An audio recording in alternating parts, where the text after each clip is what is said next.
तो नमस्कार दोस्तों, आज आप जुड़ चुके हैं हमारे साथ। आप सबका स्वागत है हमारे चैनल में। आज हम बात करने वाले हैं one of the special bike of royal Enfield, उसका आज रिव्यू करने वाले हैं और आपको मिलाते हैं आज जो सबसे स्मार्टर प्राइस में कम ज़्यादा वैल्यू देने वाली सबसे पावरफुल इंजन, तो बोल सकते हैं one of the most powerful engine. आज हमारे साथ जुड़ चुकी है हमारी रॉयल एनफील्ड की हंटर 350, जिस बाइक को क्लासिक और बुलेट स्टैंडर्ड जो इनकी आती है उसके बाद जो सबसे ज़्यादा वैल्यू मिली है या बहुत ज़्यादा प्रमोशन मिले हैं। हालांकि जो सबसे स्पेशल बाइक इनकी अभी तक मानी जाती है mister clean 350, mister clean GT 650। तो आज हमारे पास है हंटर 350 का, आज इसी का बात करने वाले हैं। हंटर 350 का मिड वाला वेरिएंट। टॉप और मिड में बस इतना सा फर्क है कि वहां पे जो कलर कॉम्बिनेशन आती है वो दो कलर कॉम्बिनेशन हो जाते हैं, उससे अलग मिड में और इसमें कोई फर्क नहीं है। 5-10 हज़ार का फर्क है। और सबसे one of the best engine माना जाता है 350 का, ये क्लासिक वाला ही इंजन है। इसमें जो वेट की बात करें इस बाइक में पूरा 15 या 14 किलो एग्जैक्ट मैं बात करूं तो 181 केजी वेट है। और वहीं अगर मैं बात करूं क्लासिक 350 में 196 है, तो 15 किलो का वेट का फर्क है। शायद कहीं बॉडी वेटिंग का उन्होंने डिफरेंस किया है। और जो इसका व्हील बेस है वो भी क्लासिक 350 से कम है। अगर ऑन द अदर हैंड हम बात करें तो जो ये इंजन है ये टॉर्क निकालता है इस वाली बाइक में 27 Nm का, और पावर जनरेट करता है 4000 आरपीएम पे, कोई 20 horse power, 20 bhp, 20 bhp। Classic और हंटर की अगर हमने बात कर ली, अब बात करते हैं कि इसके मिड वाले वेरिएंट में और इसका जो वैल्यू फॉर मनी सबसे ज़्यादा वेरिएंट जो बिकता है वो मिड वाला ही बिकता है, क्योंकि टॉप में बस इतना डिफरेंस है कि कलर कॉम्बिनेशन दो मिल जाते हैं। उसकी अगर बात करें तो यहाँ पे सारे फीचर्स हैं जो टॉप वेरिएंट में मिलते हैं। अगर और हम बेस वाले में जाते हैं तो वहाँ पे एलॉय नहीं मिलेंगे आपको, डिस्क ब्रेक नहीं मिलेंगे, फ्रंट में मिल जाएंगे, बाकी स्टील रिम मिलते हैं। और यहाँ पे एलॉय व्हील मिल जाता है और आपको जो रिम मिलता है वो 18 इंची का है। टायर आप देख पाएंगे तो टायर का मैं बात करता हूँ बाद में, लेकिन जो अगर आप देखें तो एलॉय आपको 18 इंचेस में दोनों साइड मिल जाएंगे, फ्रंट में और रेयर में। वहीं पे जो टायर का पीछे वाला है तो 140 70 17 का ये पे टायर मिलता है रेयर वाला। और डिस्क ब्रेक आपको दोनों साइड मिल जाते हैं। वहीं अगर मैं बात करूँ पिकअप की या एग्जॉस्ट की, वो थोड़ा ज़्यादा पावरफुल लगता है। पिकअप के मामले में अगर मैं बात करूँ, जैसे मैं क्लासिक 350 भी राइड कर चुका हूँ, उसके अगर मैं कंपैरिजन करूँ हंटर 350 से तो वो बेटर लगता है। जो लोग हंटर को जो जाते हैं हंटर पे, वो स्मार्ट ऐसे सोचते हैं कि वो सिटी बाइक है और थोड़ा एग्जॉस्ट भी उस पावर से यूज़ होता है। और वहीं मैं बात करूँ स्टैंडर्ड, तो वो ज़्यादा गांव वाले रूरल एरिया के लोग ज़्यादा लेते हैं स्टैंडर्ड। बट अब हंटर गांव में भी ज़्यादा बिकने लग गई है उसी कंपैरिजन में, जो इन्होंने सारे फीचर्स ऐड ऑन कर दिए। और मैं अगर बात करूं तो BS7 से ही कैमरा आने दो, हमारे पास जो ये पेट्रोल अप टू 3 E20 में भी डालने लग गए हैं ये लोग। और अगर मैं बात करूं तो इसका जो फ्यूल टैंक है वो अप्रोक्सीमेटली 13 लीटर है। मैं आप चाहो तो मैं रेंज टेस्ट भी ले आऊँगा कि कितनी ये रेंज दे रही है 1 लीटर पेट्रोल में या फिर टंकी फुल कराने के बाद, तो मैं वो भी अगली वीडियोस में लाऊँगा। और अगर मैं यहाँ पे बात करूँ तो यहाँ पे इन्होंने एक मिड का तो डिजिटल मीटर कर दिया है, जहाँ पे आपको ट्रिप दिखा सकता है कि कितना आपकी बाइक चली, और साथ में ट्रिपर भी दे दिया है जो गूगल लोकेशन से कुछ मैच अप करता है। मैं उतना अभी डिटेल में गया नहीं उस चीज़ के लिए, पर ये कुछ रेडियस के अकॉर्डिंग या कुछ वो देता है। और हम यहाँ पे जब बात करते हैं तो यहाँ पे एक साइड में इंफॉर्मेशन का बटन दे दिया है, जो वहाँ पे चेंज करता रहेगा आपको कि कितने किलोमीटर चल गई है आपकी ये वाली ट्रिप, कितने की थी, और कितना फ्यूल बचा है आपके पास। और कितने सबसे ये लगी कि मेरे को इतनी इतनी ज़्यादा स्मूथ इस वाली की आ गई है। मैं ये फर्स्ट सर्विस पे करवाने वाला हूँ, ये थोड़ा सा हार्ड, क्योंकि बहुत ज़्यादा स्मूथ कर दिए इन्होंने ये क्लच। और वहीं पे जब मैं बात कर रहा हूँ मीटर के बारे में, तो ये इन्फॉर्मेशन वाला बटन है। अब यहाँ पे जब मैं इसको दबाता हूँ तो यहाँ पे सारे डिजिटल मीटर में जो चेंजेस आ रहे हैं वो उसी अकॉर्डिंग आ पा रहे हैं। अगर मैं बिल्कुल एग्जैक्ट बात करूं तो जैसे मैं ये बटन प्रेस करता हूं तो आपको ट्रिप चेंज होती दिखेंगी, और कौन कौन सी ट्रिप्स आपने करी है। मैंने ऑलमोस्ट अभी 250 चला दी है, 254 जो दिखा रहा है, और ट्रिप रेटिंग ये करता रहता है। और साथ में टाइम भी आपको दिख रहा होगा 8:16 हो रहे हैं। और इसके बारे में बात करूंगा कि ये रेडिएशन से चलती है, और ये बेस वेरिएंट में ये वाला मीटर आता नहीं है इनका। और बात साथ में बात करूं कि हमारे पास कौन कौन से स्विच मिल रहे हैं, तो ये आपकी लाइट हो गई, हाई बीम हो गई, और फिर ये लो बीम हो गई। और फिर अगर आपको पास करनी है ट्रिपर देके तो ये पास के लिए होगी। और ये हमारा इंडिकेटर वाला हो गया, और यहाँ पे हॉर्न हो गया हमारा। और अगर वहीं मैं बात करूँ तो ये चारों इंडिकेटर चारों इंडिकेटर चालू करने के लिए, जैसे रात को के लिए हो जाते हैं और आप फॉग के लिए यूज़ हो जाते हैं और यहाँ पे बंद हो जाते हैं। और नीचे कोई सेल्फ नहीं दे रखा है। यहाँ पे अगर हम बात करें सेल्फ के लिए तो ये इंजन ऑफ करने के लिए, और फिर यहाँ पे आप ये जो आप साउंड सुन पा रहे होगे तो फ्यूल को इंजन तक पहुँचाने के लिए ये वाली साउंड होती है। फिर यहाँ पे आप सेल्फ स्टार्ट कर सकते हैं। स्टार्ट ये अभी इसलिए नहीं हुई क्योंकि अभी स्टैंड पे लगी हुई है। That is the feature of BS6 से आने लगा था कि इंजन जब आपका स्टैंड ऑन होगा तो आपकी बाइक स्टार्ट नहीं होगी। अगर स्टार्ट भी है तो आप स्टैंड लगा देंगे तो फिर उसके बाद बंद हो जाती है। अगर मैं वहीं बात करूं गियर की तो 1 डाउन है और 4 अप है, जैसे और बाइक में 5 गियर बॉक्स है और 4 स्ट्रोक्स सिलेंडर वाला ये इंजन है। और यहाँ इस साइड अगर आप करेंगे वो डिसेंट ही है, जो मेरे को ये इसके फुट रेस्ट दिखते हैं एज कंपेरिजन की जितनी भारी बाइक है उस हिसाब से क्वालिटी वाइज तो दैट इज़ गुड।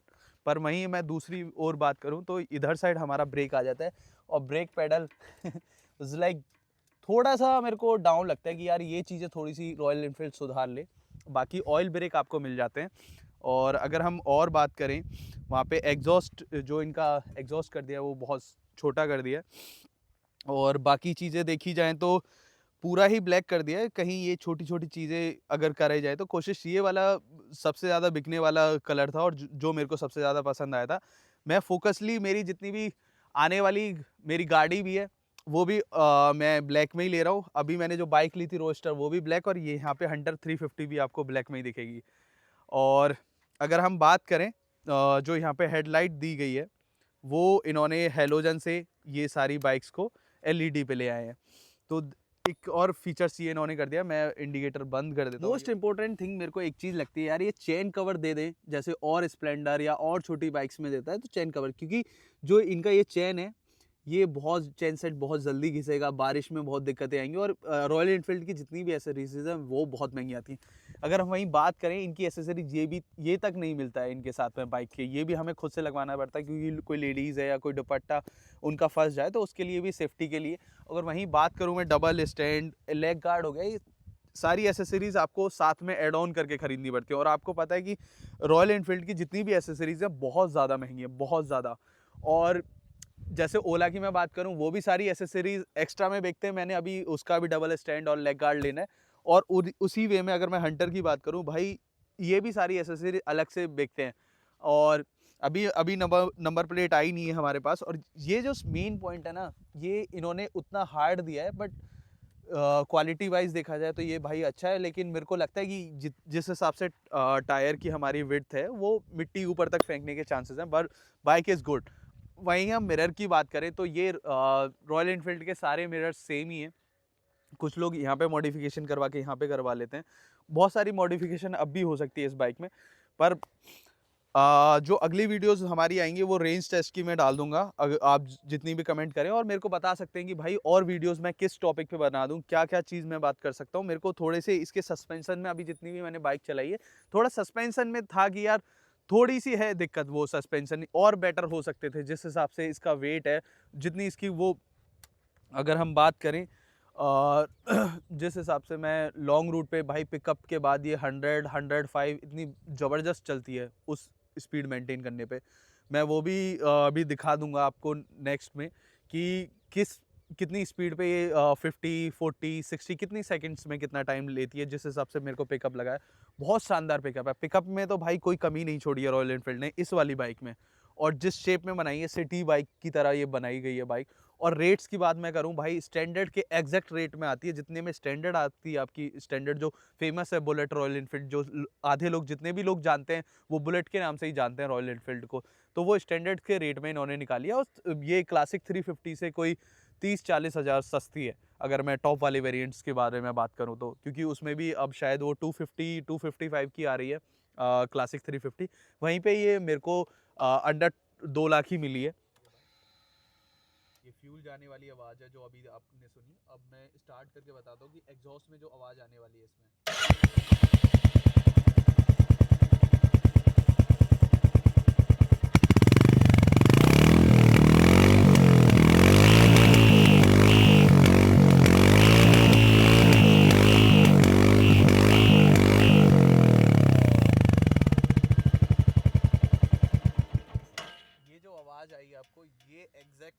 आपको आने वाली है हंटर 350 से, ये एग्जॉस्ट की ये वाली आवाज़ है, जो अगर आप साइलेंसर या एग्जॉस्ट मॉडिफाई नहीं करवाते हैं तब तक ये आपको आवाज़ आने वाली है। This is all about Hunter 350, जो कोई भी शायद मेरे से पॉइंट रहा हो। बाकी बाइक इज़ परफेक्ट, जिस प्राइस रेंज में आती है इतने पावरफुल इंजन में, भाई कोई भी जो इंडस्ट्री मतलब कोई भी अगर कंपनी है वो इस लेवल का इंजन, पावरफुल इंजन इतने सस्ते कम दामों में कोई नहीं दे रही है। 350 सीसी का इंजन है, ऑन पेपर 349 बोलते हैं, बट इतनी परफेक्ट आ नहीं रही है। और मैं अगर बात करूं तो अब मैं आपको दिखा देता हूं कि 40 और 60 पहुंचने में ये कितने सेकंड का टाइम लेती है। तो चलिए।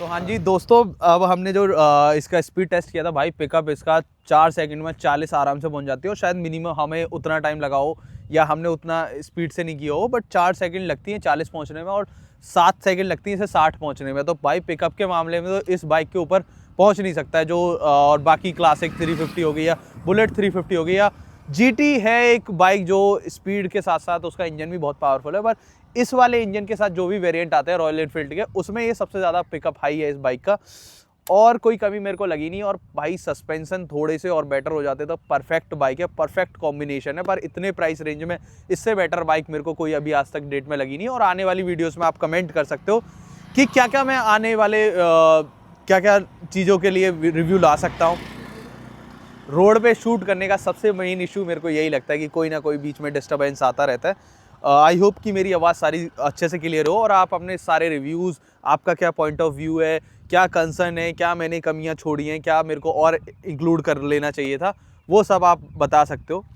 और that is from my side. और जो मैं मैंने एक बीच में पॉइंट डाला था, शायद मैं भूल गया हूँ, नहीं भूला हूँ, चेन सेट का है कि इनकी चेन सेट के लिए हमें क्रीम और वो सब यूज़ करनी पड़ती है जो एग्जैक्टली इनमें ऑयलिंग के लिए रखनी पड़ती है, क्योंकि बारिश का टाइम है, हम कच्चे रास्तों पे भी यूज़ करते हैं। और ग्राउंड क्लियरेंस इसका 150 और मेरे को नहीं लगता है कि वो कहीं पर भी कमी छोड़ने वाला है।